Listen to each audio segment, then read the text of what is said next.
His father built him a world, not a room, not a house, not even a palace in the ordinary sense. A world with its own seasons, its own music, its own logic about what was real and what was not. There were 3 palaces in total.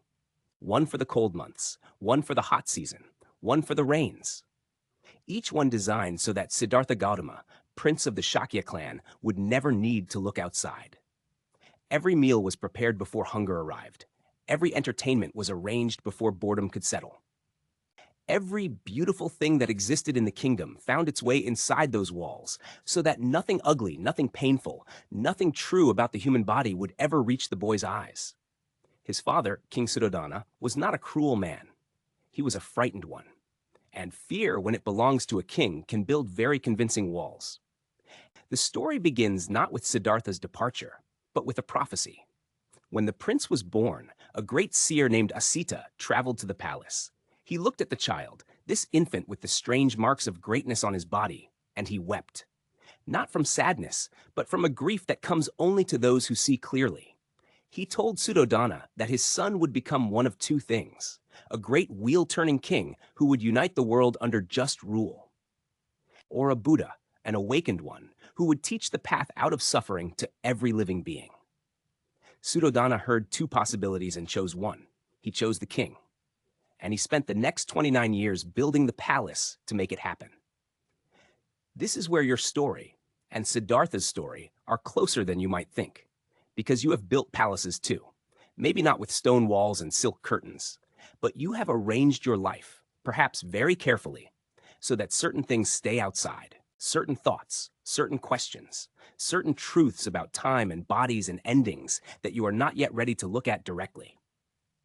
Suddhodana knew what he was doing. He surrounded his son with youth, with beauty, with pleasure, with the specific architecture of distraction. The prince married a woman named Yasodhara, and they were said to be deeply devoted to one another. He had companions. He had every form of comfort. He had a charioteer named Channa, a loyal, quiet man who would one day become the instrument of everything the king feared. The palace worked. For years it worked. Siddhartha lived inside the constructed world. He grew into a young man of rare intelligence and sensitivity. But sensitivity, in a place designed to hide the truth, is its own kind of slow accumulation, like water finding the hairline crack in stone. He had never seen an old person. He had never seen someone gravely ill. He had never seen a corpse. His father had made sure of it. Servants were removed if they showed signs of age. The sick were kept away. Death was a word that existed somewhere outside the walls, where it could not reach the prince's eyes. And so Siddhartha Gautama, heir to the Shakya throne, a man of nearly 30 years, stepped into a chariot one morning with Channa, and the world came for him.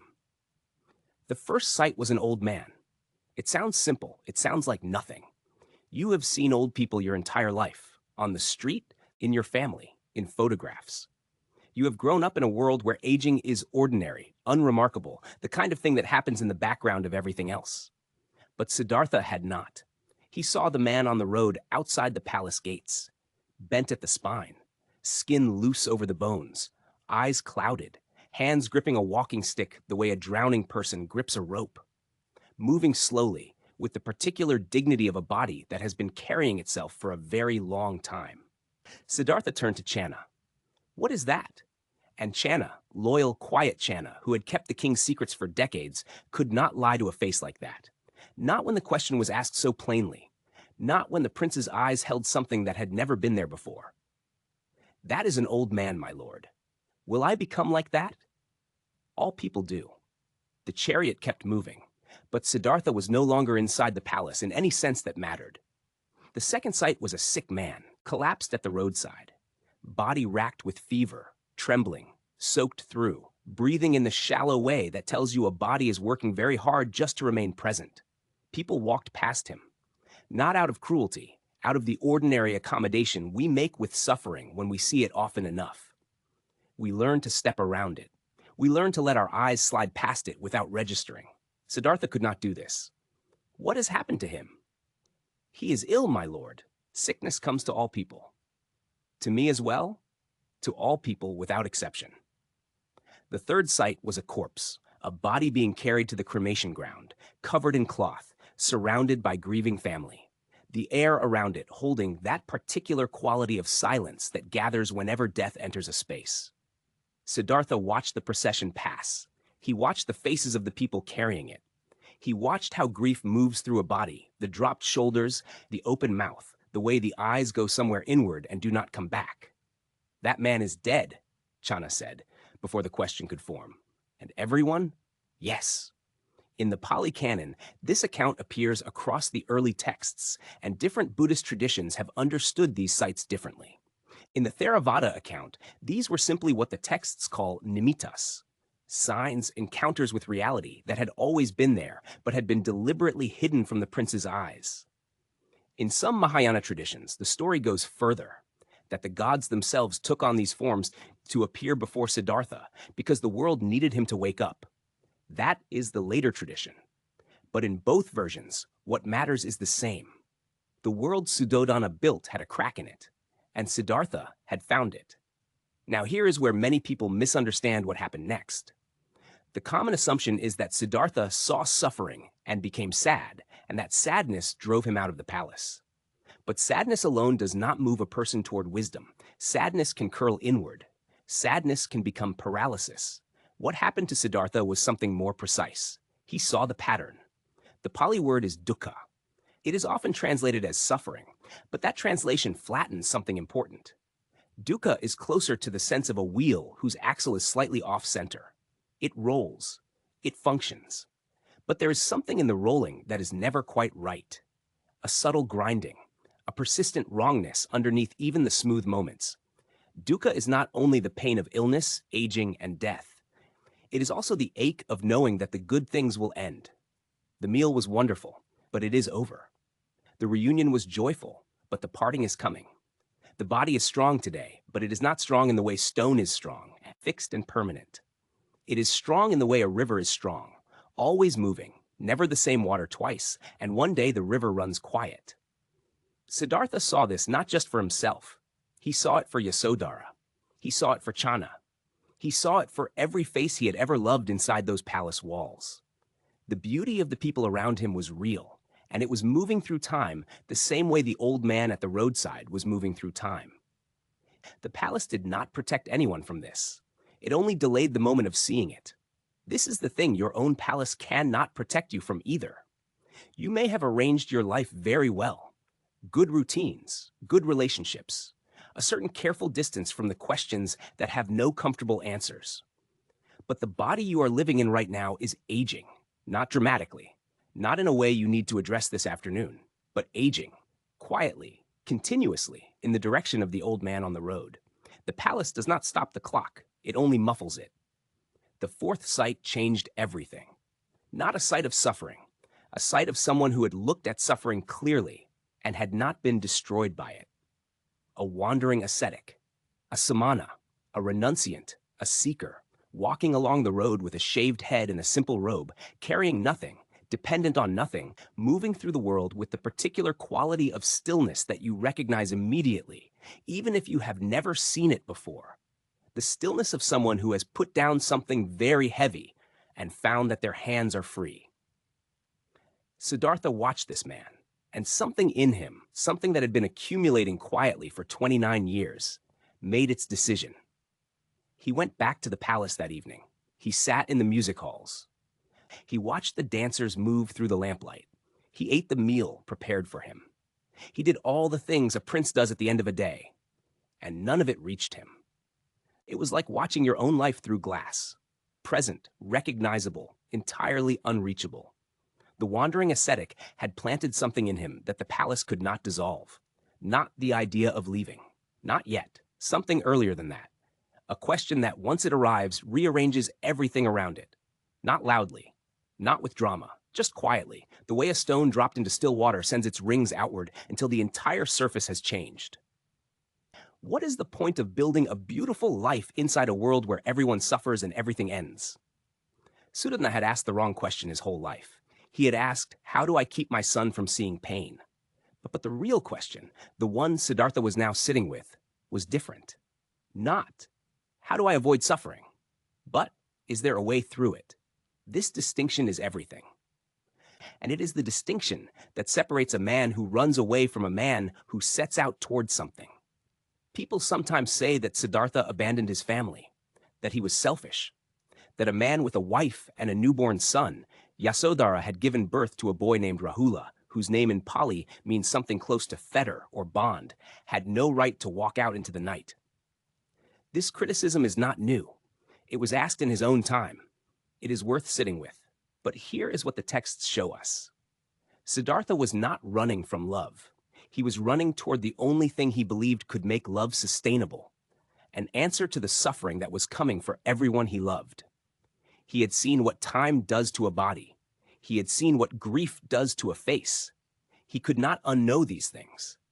And he believed, with the particular certainty of a person who has seen something clearly for the first time, that there was a path through. He went to Yasodhara's room. The lamps were low. She was sleeping. Their infant son Rahula curled against her. Siddhartha stood in the doorway for a long moment. The texts do not tell us exactly what passed through him in that space. They record only that he looked and that he did not go in, that he stood at the threshold between the life he had built and the life he was about to choose, and then he turned. There is a traditional account that says he wanted to hold his son one last time before leaving, but he stopped himself, afraid that if he picked up the child, he would not be able to put him down again. This is not the story of a man without love. This is the story of a man devastated by love, and by the knowledge of what love cannot protect the people we love from. He went to find Channa. Channa woke in the darkness without asking why, and went to prepare the horse. The horse's name was Kanthaka, a large pale animal who, in some accounts, stepped quietly through the palace courtyard so that no alarm would be raised. The gates opened without sound. The world conspired to let him go. At the edge of the Shakya territory, he stopped. He dismounted. He took out a razor and cut his own hair, the long, elaborate hair of a nobleman, a prince, a man of the world, and it fell to the ground. He removed his fine clothes. He put on a simple robe. He sent Channa back with Kanthaka, and he watched them go. The horse turned to look at him once, the texts say, and then they were gone. Siddhartha stood alone at the border of everything he had ever known, with nothing in his hands and nothing on his back, and the darkness around him was very large. This moment is called the Mahabhinishkramana in Sanskrit, the Great Departure. Buddhist art across Asia has painted it 10,000 times. The pale horse, the sleeping palace, the prince in the moonlight with scissors at his own hair. One of the most painted moments in all of human history. Because it is not just his moment.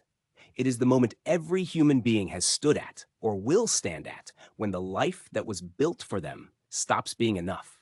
He did not find the answer immediately. This is the part of the story that gets left out of the paintings. The Great Departure is beautiful. Moonlight, pale horse, the prince with his razor at the edge of the kingdom. What comes after is harder. What comes after is years. Difficult, unglamorous, physically demanding years of searching in the way that serious searching actually looks. Not peaceful, not photogenic, not the serene lotus-seated figure you have seen in 1,000 statues. First, Siddhartha went to the teachers. He found a renowned meditation master named Alara Kalama, who taught a system of deep meditative absorption, states of consciousness so refined that the practitioner could rest in a kind of formless knowing, undisturbed by the noise of the world. Siddhartha mastered the teaching completely. Kalama offered to let him lead the community alongside him. Siddhartha declined, not out of arrogance, out of precision. The state Kalama had taught him was real. It was profound. But when he came back from it, when the meditation ended and ordinary consciousness returned, Dukkha was still there, unchanged, waiting. The meditative state had not touched the root of the problem. It had only temporarily moved the mind somewhere the problem could not follow. A beautiful waiting room is not a cure. He moved on. He found another teacher, Uddaka Ramaputta, and mastered that system as well. Same result, same offer to lead, same quiet refusal. So he went to the forest. He joined a group of 5 ascetics who believed that the body was the obstacle, that if you could starve the flesh of everything, food, comfort, shelter, sensation, you could burn through desire like fire through dry wood, and what remained would be pure. Siddhartha committed to this completely. He reduced his food to almost nothing. He pushed his body to the absolute edge of what a body can survive. The 5 ascetics watched him and believed they were witnessing the most serious practitioner they had ever seen. But the answer did not come. The body can be brought to many states through deprivation. But dukkha does not live in the stomach. Starving the body does not starve the craving that runs underneath ordinary consciousness, generating suffering the way a fire generates heat, not as a choice, but as its nature. He was near death when the memory arrived, a memory from deep in his childhood, a time when, as a young boy, he had sat beneath a rose apple tree during a festival. His nurses had forgotten him. The noise of the celebration was far away, and he had slipped, naturally and without effort, into a state of calm, clear, alert stillness. Not forced. Not the absent stillness of extreme absorption. Something else entirely. A quality of presence that was simultaneously relaxed and fully awake. He remembered that moment, and he understood what would later become one of the most important teachings of his life. The middle way. In Pali, Majjhima Patipada, the path that runs between indulgence and extreme deprivation. Not the palace, which had given him everything and answered nothing. Not the forest, which had given him nothing and answered nothing. Something between. A mind neither dulled by excess nor shattered by punishment. Clear, balanced, awake. He accepted a bowl of rice milk from a young woman named Sujata, who had come to make an offering near the river. She did not know who he was. She saw only a thin, hollow-eyed man sitting by the water, and she offered what she had. He accepted it. The 5 ascetics saw him eat and turned away in disgust. They left him alone beneath a large fig tree at the edge of a town called Bodh Gaya. He sat down beneath it. He placed a handful of grass beneath him as a seat, and he made a quiet, absolute resolution.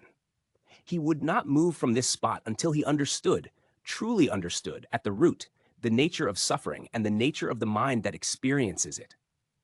The night came down around him. Before the dawn arrived, the doubts came. The texts call this encounter with Mara. In some Buddhist traditions, Mara is understood as a literal being, a deity of sensory existence with a stake in keeping all conscious beings trapped in craving. In others, Mara is a symbol, the voice of every doubt, every fear that arises at the precise moment you are about to see through it. Either way, what happened is the same. You are not worthy of this. Go back to the palace. You have a son. You have abandoned the people who love you.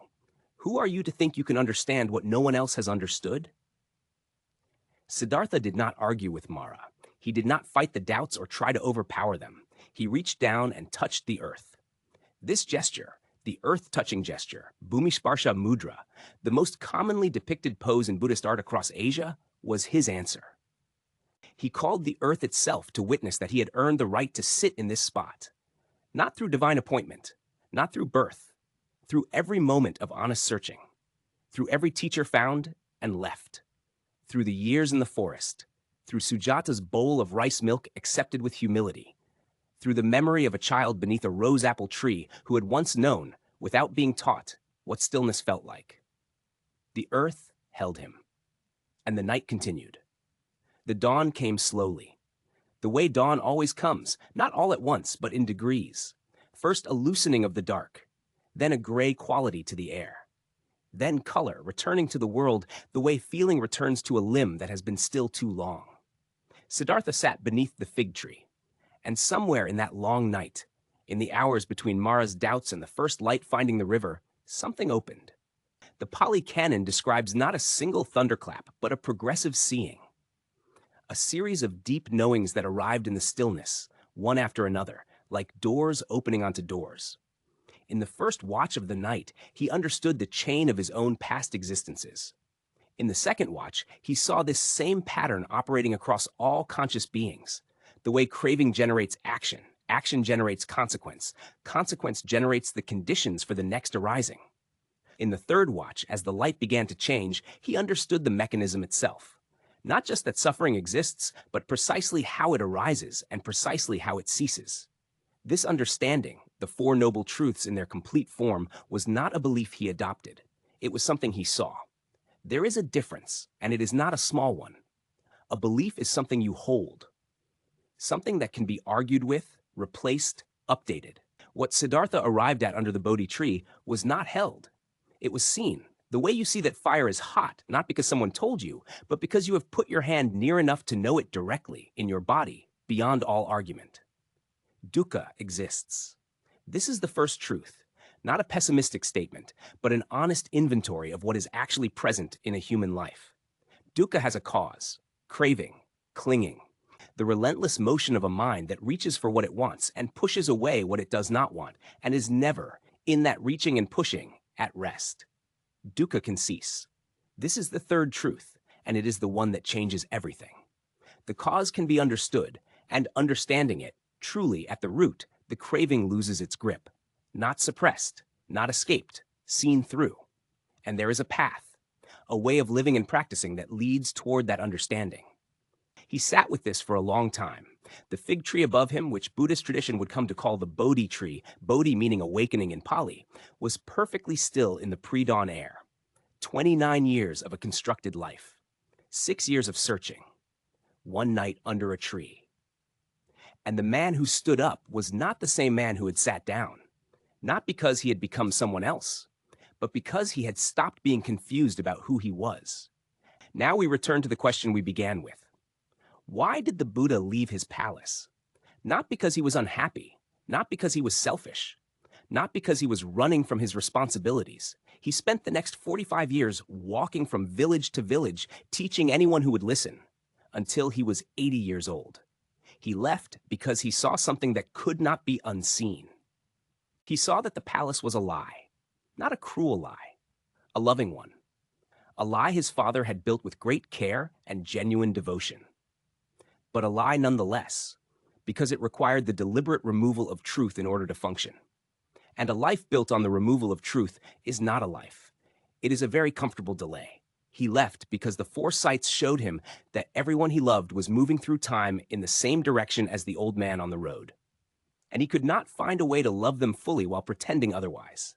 He left because the wandering ascetic showed him that there was a third option. Not the palace, and not despair.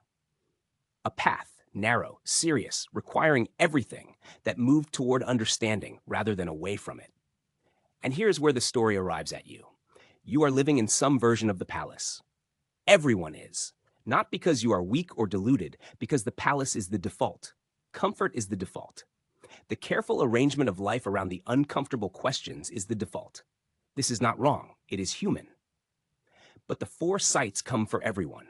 Not always on a chariot ride outside the gates. Sometimes in a diagnosis. Sometimes in the face of someone you love, changed by time in a way you were not prepared for. Sometimes in the quiet of 3 in the morning, when the arrangements of your life fall momentarily silent, and something underneath them asks its question. That question is not designed to destroy you. It is designed to wake you up. Siddhartha did not leave the palace because he had no love for the life inside it. He left because his love was large enough to demand the truth. Here are the 3 things to carry with you. The first, the palace is always a delay, never a solution. Whatever you have arranged to keep the difficult questions outside, the busyness, the entertainment, the comfortable distance, it works until it doesn't. The foresights find everyone. The question is not whether they will arrive, but whether you will have developed, in the time before they do, some capacity to meet them. The second, the middle way is not a compromise. It is a precision. Siddhartha tried the palace, total indulgence, and found it empty. He tried the forest, total deprivation, and found it equally empty. What he discovered was that the mind capable of seeing clearly is neither a drowned mind nor a starved one. It is a balanced one. This applies to how you live, how you practice, and how you treat the body you are walking around in. The third, and this is the one that matters most, he came back. After the awakening, he could have remained in silence beneath the tree. The understanding was so deep, so far outside ordinary language, that there seemed to be no bridge. But he built the bridge anyway. He walked back into the world, back toward the 5 ascetics who had abandoned him, back toward the villages, back toward a lifetime of conversation and teaching, and the slow, patient work of offering to others what he had found alone under the tree. He left the palace not to escape the world, but to find a way to return to it. More honestly, more clearly, more usefully than before. That is why he left. And if you have ever stood at the threshold of some room in your own life, some version of the sleeping palace, some version of the razor and the robe and the darkness at the border, you already know something about why. The question was never whether to leave. The question was always what you were willing to see. If this teaching stayed with you, leave a comment below. Which of the 4 sights do you think would stop you in your tracks? The old man, the sick man, the corpse, or the wandering ascetic who had learned to carry nothing and still kept walking?